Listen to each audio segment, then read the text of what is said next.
Hello students, how are you? Students, today I am going to explain a poem and the name of the poem is No, and it is taken from your literature part, and the poet is, the name of the poet is Thomas Hood. So students, first I will read the poem and then after I will explain line by line in Hindi. So get ready for understanding. Put your finger on the page number 22. Now students, get ready.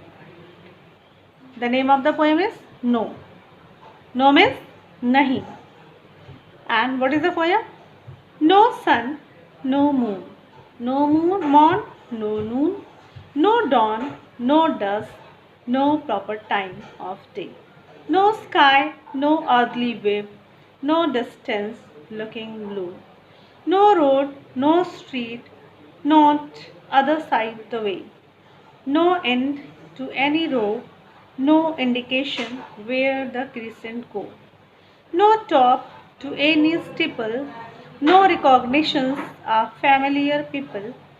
No courtesies for showing M, no knowing M, no travelling at all, no locomotion, no linking of the way, no notion, no go by land or ocean, no mail, no post, no news from any foreign coast, no pa, no ring, no afternoon gentility, no company, no nobility, no warmth, no cheerfulness, no healthful ease, no comfortable feel in any member.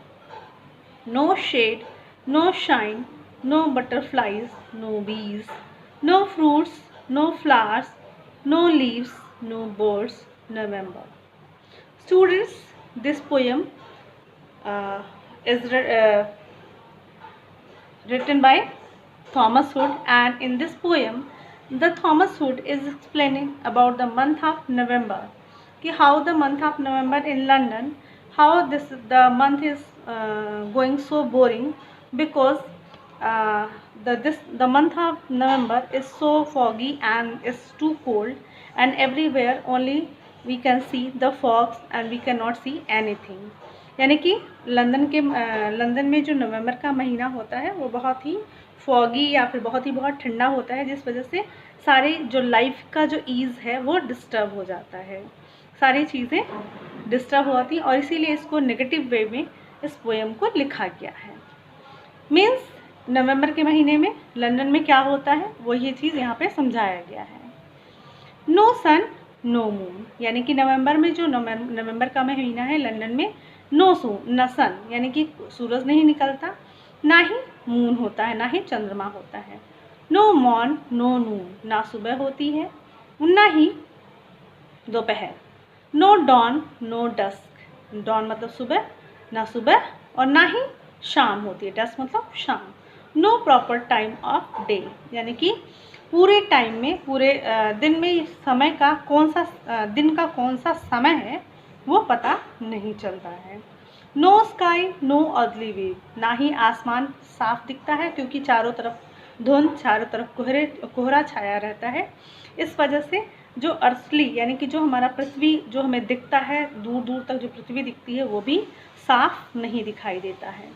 No distance looking blue, और जब हम आसमान साफ होता है तो जो हम डिस्टेंस यानी कि दूरी को जो हम देखते हैं, जो नीला कलर हमें दिखता है, ब्लू कलर, वो भी नवंबर के महीने में जो डिस्टेंस का जो ब्लू कलर है वो भी दिखाई नहीं देता है। नो रोड नो स्ट्रीट, ना ही सड़कें दिखती हैं ना ही गलियां दिखती हैं। No not other side the way, यहाँ तक कि सड़क का दूसरा किनारा भी नहीं दिखाई देता। No and to any row, ना ही ये सड़क कहाँ पे ख़त्म हो रही है या फिर कोई भी जो पंक्ति है, कोई भी कतार है वो कहाँ ख़त्म हो रही है ये दिखाई देता है। No indication where the crescent go, no indication यानी कि कोई भी इंडिकेशन मीन्स होता है कि किसी चीज़ का जो मतलब हमें पता चलना। वेयर द क्रिसेंट गो यानी कि जो चंद्रमा जो उसका कर्व साइज होता है वो जो पतले फर्स्ट डे सेकेंड डे जो हमें मून दिखाई देता है उसी को हम क्रिसेंट कहते हैं, वो भी हमें दिखाई नहीं देता और किधर है ये भी नहीं पता चलता है। नो टॉक टू एनी स्टिपल्स, और इतना फॉग होता है, इतना स्नो होता है चारों तरफ कि जो चर्च के स्टिपल्स यानी कि जो चर्च का गुंबद होता है वो भी दिखाई नहीं देता है। स्टिपल मतलब वो चर्च का गुंबद। No recognition of familiar people, और सारे लोग जितने भी सड़कों पे आदमी दिखाई देते हैं उनको हम पहचान, रिकॉग्निशन मतलब उनकी पहचान हमें नहीं हो पाती कि हम उनको जानते हैं, क्योंकि सब लोग एक जैसे कपड़े पहनकर एकदम ढके रहते हैं। नो कोर्टीज फॉर शोइंग एम, ना ही कोई सभा या कोई भी चीज़ होती है जिसको कि हम उसको दिखा सकें। नो नोइंग देम, मतलब हम जो भी लोग दिखते हैं हम उन्हें पहचान नहीं पाते हैं।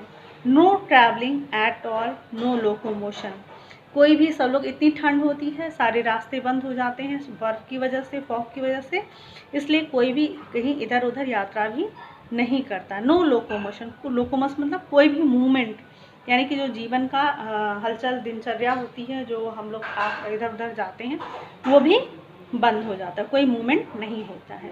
No in linking of the way, no notion, कोई भी एक दूसरे से, कोई भी जो लिंक है, एक दूसरे से जुड़ना है, वो भी रास्ता किधर जा रहा है, किधर को पहुंचाएगा, इसका कोई जानकारी नहीं हो पाता है। No go by land or ocean, ना ही कोई ट्रैवलिंग होती है बाय रोड, ना ही ओशियन के थ्रू, यानी कि कोई भी जो यात्रा है वो पूरी ठंड और फॉग और स्नो की वजह से स्थगित रहती है, एकदम रुकी रहती है। नो मेल नो पोस्ट, ना ही कहीं से कोई लेटर, कोई मेल या कोई हमें सूचना मिलती है। नो पोस्ट यानी कि कोई भी हमें सूचना, कोई समाचार हमें नहीं मिलता है। No news from any foreign coast, यानी कि कोई भी जो ट्रैवलिंग और सारी चीज़ें रुकी हुई हैं, इसीलिए हम लोग फॉरेन कोस्ट यानी कि जो दूर दराज क्षेत्रों से है वहाँ से हमें कोई समाचार नहीं मिल पाता है। No park no ring, no afternoon gentility, ना ही कोई पार्क में दिखता है, ना ही जो रिंग यानी कि जो सड़कें हैं वहाँ पे कोई दिखते हैं। नो आफ्टरनून जेंटिलिटी, और जो दोपहर का समय है, जो दोपहर में धूप होती है और अच्छा लगता है, वो भी जेंटिलिटी, वो भी कहीं भी दिखाई नहीं देता है। नो कंपनी नो नोबिलिटी, कोई भी कंपनी, कोई भी जो चीज़ें हैं, व्यापार हैं, वो भी सारी चीज़ें किसी का, सब जितनी भी सभाएं हैं वो सब रुकी होती हैं। ना ही जो नोबिलिटी यानी कि जो बुद्धिमान लोग हैं, योग्य लोग हैं, वो बाहर निकलते हैं, अपने घरों में ही पड़े रहते हैं।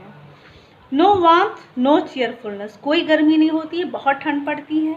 नो चेयरफुलनेस, कहीं भी हमें खुशी नहीं दिखाई देती है, हर तरफ निराशा दिखती है, क्योंकि चारों तरफ बर्फ़, फॉग से ढका होता है, इसीलिए उस वहाँ पे सब किसी को बहुत ज़्यादा मज़ा नहीं आता है। नो हेल्थफुलनेस ईज़, और ना ही जो स्वास्थ्य के लिए अच्छा मौसम होता है, वो आरामदायक मौसम वो भी नहीं होता है। No comfortable feel in any member, यानी कि जो उस समय का नवंबर का महीना होता है, जो उस समय का मौसम होता है, वह बिल्कुल भी किसी भी व्यक्ति के लिए, किसी भी सदस्य के लिए वह आरामदायक नहीं होता है। नो शेड नो शाइन, क्योंकि धूप नहीं होती इसलिए शेड भी नहीं होता है, कोई छाया नहीं होती है। नो शाइन, क्योंकि धूप ना होने की वजह से कहीं भी कोई चीज़ चमकती नहीं है, सुनहरी नहीं दिखती है। नो बटरफ्लाइज, कहीं तितलियाँ भी नहीं उड़ती हैं, क्योंकि तितलियाँ तो फ्लावर्स पे और धूप होती है तभी दिखाई देती हैं। नो बीज, ना ही कोई मक्खियाँ मधुमक्खियाँ दिखती हैं। नो फ्रूट्स, क्योंकि पूरा ठंड और बर्फ़ से सारे पेड़ ढके होते हैं, इसलिए फल वगैरह भी नहीं होते हैं। नो फ्लावर्स, फूल भी नहीं होते हैं। नो लीव्स, पेड़ों की सारी पत्तियाँ बर्फ़ की वजह से ख़राब हो जाती हैं, गिर जाती हैं, इसलिए पेड़ों पे पत्तियाँ भी नहीं होती हैं। और इन सब, ना फ्लावर्स है, ना फ्रूट्स है, ना बीज है, ना बटरफ्लाई, तो हमें चिड़िया भी दिखाई नहीं देती हैं इन नवंबर। यानी कि राइटर कहता है कि जो नवंबर का महीना है वो लंदन के लिए बहुत ही मायूस, बहुत ही ख़राब, जिसको कि हम उसमें कोई भी खुशी, कोई भी चीज़ हमें अच्छी, जो हम जिसको कि हम इंसान को या व्यक्ति को हैप्पी कर सके, ऐसी कोई चीज़ दिखाई नहीं देती है। इसीलिए पोएट ने इस कविता का नाम भी नो ही रखा है। I hope all the students, you all are understood this poem. So thank you so much.